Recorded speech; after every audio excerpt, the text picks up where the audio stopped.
had it in game one. But regardless, it was in all of the other games, and it will remain so.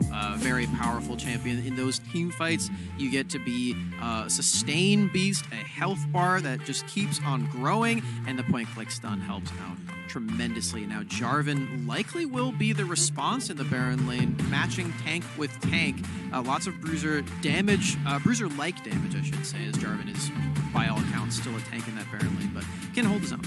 And Ziggs, of course, this time, but for Mike, definitely a champion TSM and Mike are very happy with. But starting, we'll be getting a different champion, which maybe for any peeps on the desk is good news. I think I agree with him in the sense of like starting just perfectly good on Ziggs, but doesn't feel like it necessarily fits the style the team plays. T-Tiger's though going to keep it nice and consistent back on the Vi. And Max Green, who was pushed up from, is onto Rakan as Galio is the other selection there for TSM. Both Old School and Starting saving their picks for later. Old School just having 2 stellar games on the Lucian. The second one slightly less so, to be completely honest, as he was picked out many times in that game. But still did a lot of damage in that one. Could still go back to the champion. It is still fully available for him to do so, but perhaps scarred by the atrocities that were placed upon him by this Wukong from Tidus. Yeah, I like the Wukong again for that reason, right? It's like, do it again. Yeah. You won't pick Lucian. I'll spin on you. And it's very disruptive, right? I think definitely helped TSM out in the 5v5. So they've got plenty of incredible combo potential, actually. I mean, Galio Jarvan is good enough, and they've got 2 more good ultis to layer on top of that. Instead, it is going to be Corki here for Old School, and Orianna actually in the hands of Starting this time around. Yeah, so very teamfight focused here for Tribe. Not necessarily as strong in the early game, though, because you don't have the same power of the Lucian dashing around with your Relentless Pursuit and getting all those double shots off. But perhaps for Tribe, they don't necessarily prioritize that champion as much outside of the pair with the Braum, which is banned away. Does leave TSM with the possibility of locking in that champion for themselves, though, and they pounce at that, taking that one into the Corki of Old School. All that early power completely shifts over to the side of TSM. That's funny. It's like, you know, wait to see what they want. Oh, we'll just steal the Lucian. Like, pretty good. Petroni getting off the center onto Lucian instead. Very interested to see how these teams match up on the roof, especially if we get a similar game trajectory to the last one, where it's quite close to the mid game, and then it does become a lot about those, you know, later game objective 5v5 fights, because the damage feels like it's there, the different tools feel like it's there for Tribe, but it just looks so easy on the TSM side. You just press all your ultis and let go of the phone. It definitely feels that way, especially if you can get everyone locked into the Cataclysm. Luckily for Tribe, most everybody has means of escaping those walls outside of Starting on the Orianna, but it definitely is going to be pretty easy and pretty straightforward, I think, for TSM to see what they want to do, especially if they're winning. If they're losing, yes, then this team starts to become more of a pick composition, and at that point, it's really tricky, actually, to find a big sweeping engage. Yeah, and I think that's going to be curious, because Tribe obviously would love to replicate the success they had in game number 1. I kind of feel like they just skill check TSM, and TSM weren't quite ready in that game, more than Tribe are massively outskilling the TSM, because game 2 was, I think, much more what we maybe would have expected the first game to look like.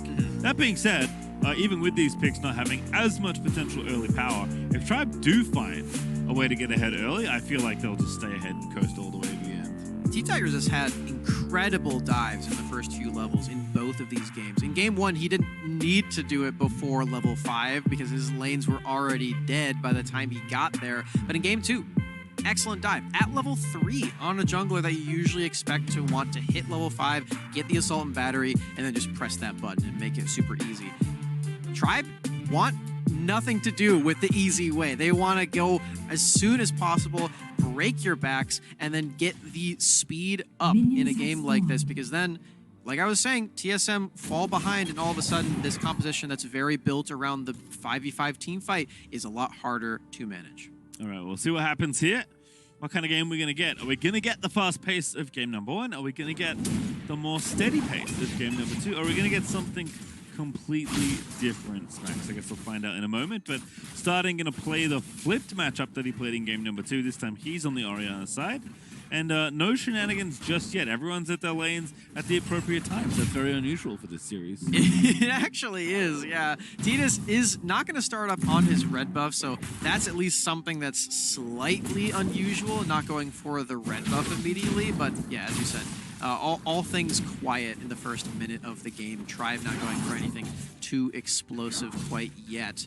And for T-Tigers, you do still have that opportunity to play up until that level 5. And then once that pops, you do have the very easy gank. It's just not something that Tribe necessarily box themselves into needing to do. And I'm excited to see if he actually does go for any plays now that he is level 3. All right, well, bottom side is going just fine here. For Petroni on the Lucian. They are the more aggressive of the 2v2 duos, as you can see. I mean, the summoner spells more than anything kind of giving that away. That being said, if they find a good angle, that's a great taunting to Justice Punch, though. Out of Carlito, Old School going to have to get out of there, but not before losing a pretty chunk of health. Really like that combo out of Carlito. Very creative to use the Justice Punch backwards. Just you do have that little wind up, so he makes sure that he gets that knock up onto Old School and forcing the Honey Fruit very early. Now Tidus on this side of the map. Be going for a dive. We'll see they have 2 minions to work with to get this one started. Oh, that's so nice. Double taunt there out of Carlito. 1 kill there for Max Green. Can they make the second? It's Tidus flashing away at the last second and not give it away. So nice for TSM as they grab their first blood of the series. Super clean from Carlito. You can feel just how comfortable this guy is on the Galio support. That's 2 plays in a row where he's using his skills to perfection. This time on a dive with the jungler there. Also, Mike, who did show up just for moral support in the end, wasn't necessarily needed for damage, but in case he was, in case Old School found himself worse for wear, would have been another kill picked up by TSM. But as it stands, this is still perfectly fine and perfectly great for TSM. Yeah, real nice. Just lining it up. Didn't even need the ultis, so it's going to be even easier next time. With a bit more XP. Max Green and T-Tigers, though, don't get got. They did. All right, that was close, but the steal does not come through from the Winds of War out of Carlito.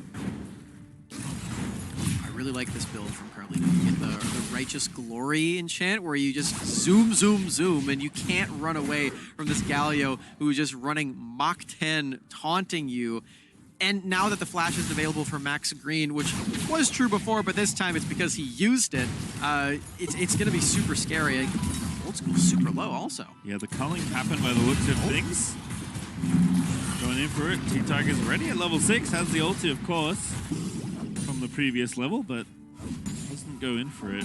Just trying to cover at this point. I mean, that is not a trade that Old School wanted to take. Already has to go back once again. Otherwise, things are okay on the rest of the map, but the bottom lane that was such a source of strength for Tribe in the early 2 games of this series. Not looking so hot now that Lucian's on the other side. They're getting beat up by this Lucian. Petroni going for a different build from Old School. Showed us in the first 2 games. It's a Blade of the Ring King, so a lot more sustain from this one. Less burst, but if you stay alive in these team fights, then there is more potential for that damage overall. So I like that one a lot from him. Now moving into the mid lane, trying to get priority for these objectives. TSM seemingly has the pick of the litter as their ultimates quite strong in these team fights. They got the Cataclysm and the Cyclone available. They have to deal with Corki package for Old School, but once that is gone, they are super strong. All right, well, T-Tigers once again vaulting on in, but does not find anyone to click on. Wants to be a little bit more conservative perhaps. Has potential combos with starting, of course. He's level 7, ready with the ulti, and does have the first item already charging up there. Mike also has his own finisher. It's going to be battling Staves there in the mid lane for a little while. Gerald seems to be the center of attention, though. Seems stacking up around this. Drake left to the wayside. The Scuttle Crab could be pretty big for Tribe. The extra movement speed around this objective, not too shabby to have. And if by some way the Tribe find themselves not in the pit anymore, then they'll see TSM the entire time. It's package. Old School, yeah, probably running out there. That's Max Green with a very nice starting engage. With the Rockabelle, gets in there and looks like they are going to grab a kill here. No, it's Java that grabs the first one there. TSM turn it back around. It's Tidus that grabs the second, and Tribe. It looks so good, and TSM just take 2 lives away. So patient for TSM, just waiting, knowing eventually Corky Package will expire. Old School uses it in a place that's entirely inoffensive to them. Fully ready to go all the way in on this play. And you can see right there, Old School, he dashes in, but there's no possible chance that anybody in TSM is going to stand up. And Petroni just battles him. Happy to take it there, forced him away, and then this is just easy. The rest of TSM collapse. Most of the damage for Tribe is going to be in the auto attacks from Old School or potentially the burst from starting, none of which are really online quite yet. So without a pick off with the assault and battery, Tribe not having an easy time in these team fights. Maybe looking for another possibility around this Drake, but no Corky Package means it's going to be even harder for them. You got to just go for the turn instead. Yeah, just giving it up here. Happy to take the gold, I suppose. At least get something out of the deal. They're certainly not getting this objective. I think for the first time ever in this series, Tribe are going to lose the first 2 objective fights there. Yeah. Pretty scary stuff for them. They have a lot of ways that they could have potentially played in this early game. Could have potentially used these powerful picks that we've seen throughout the entire series, specifically T-Tigers on this Vi, but Titus got the first punch in. He got that first gank off in the Dragon Lane, and ever since then, TSM have really felt like they've been in the driver's seat the entire time.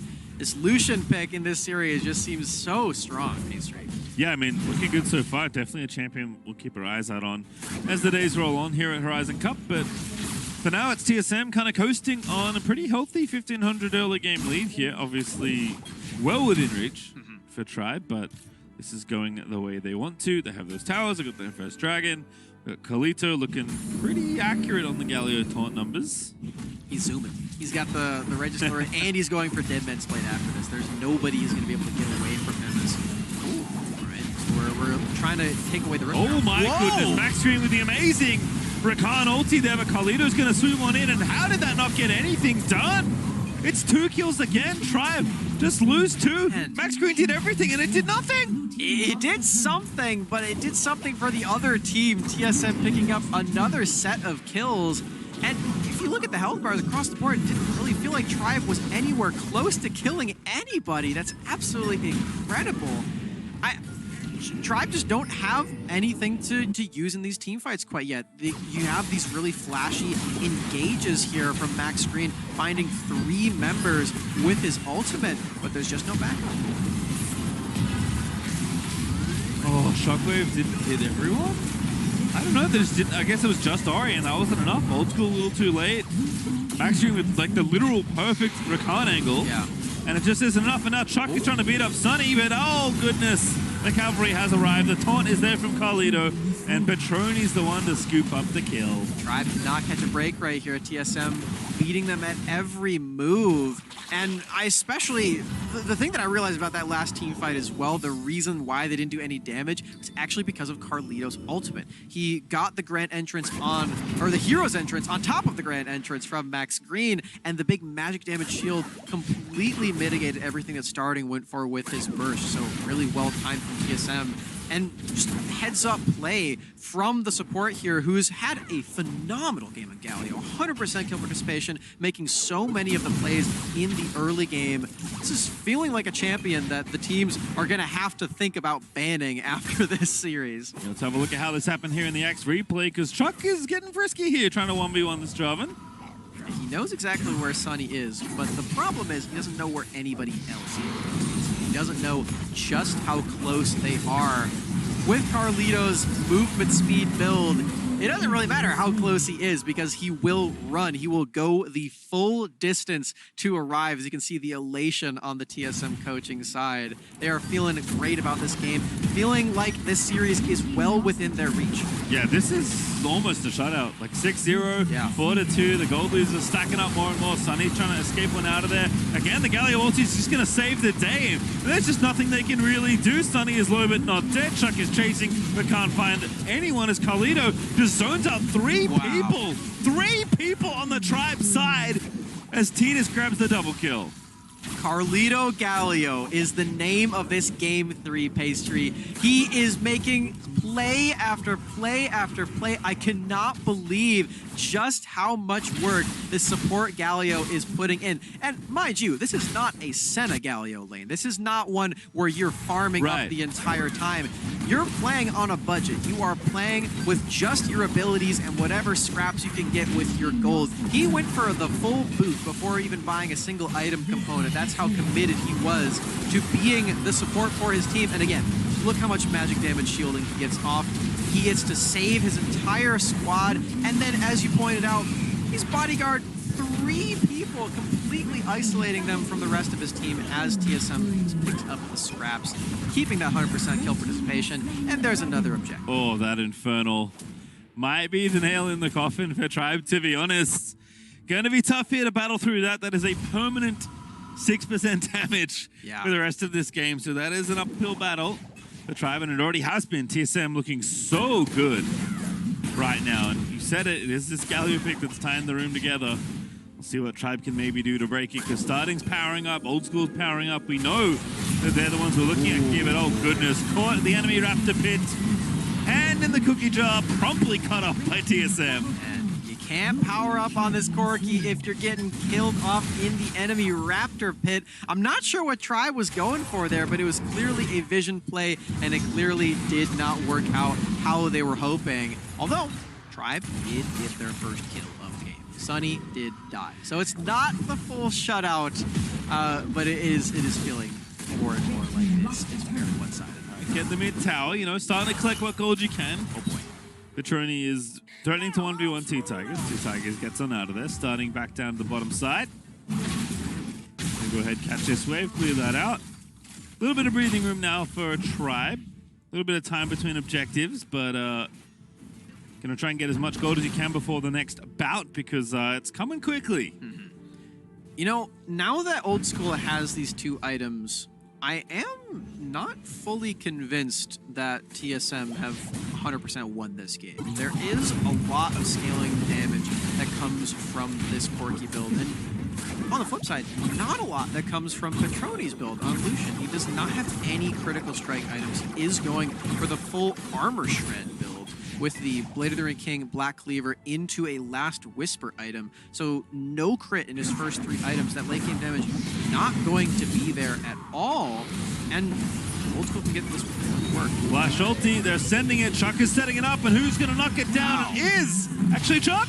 Gets to kill the end of it all, starting forced to flash away, because Carlito is straight in there, zooming on in. The shockwave finds 2, and Carlito still gets the kill he wanted. You see just how fast this Gallio build is, and just how fast the turret's going about. That's a full inhibitor turret at 13 minutes, pastry. And Carlito still lives. He played with fire. He tanked every bullet in the Corki barrel.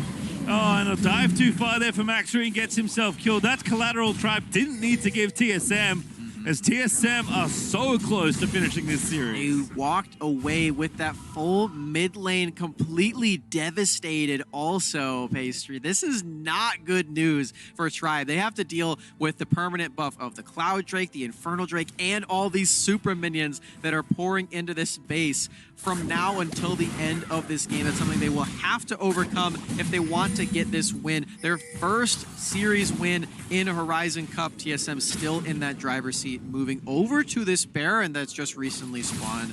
See if they want to start this one up, or if they just want to zoom on a Chuck. Yeah, Chuck had the rocket belt. It was like he's just trying to get in there, and wasn't enough to help escape.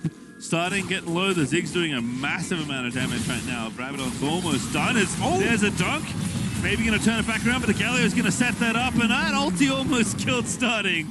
But the kill happened before it can end as TSM run towards the Baron. Yeah, it feels like they've got this one in the bag, Starting dead for 30 seconds. T-Tigers does have Smite, but there's really no way for him to actually get into this pit right now. I love the positioning from TSM as well, moving 2 of their members, 2 of their tanks over to this corridor so that the rest of TSM, alongside the clone of Wukong that can tank up the Baron, secure that objective for themselves. And it feels like it's only a matter of time now, Pastry. TSM on the brink of their first win. Max Green is playing with fire, and it's going to be very dangerous. Jarvan finds 2 with the knock-up. They're almost blind through the wolf camp as Max Green lives, but T-Tigers is not so lucky.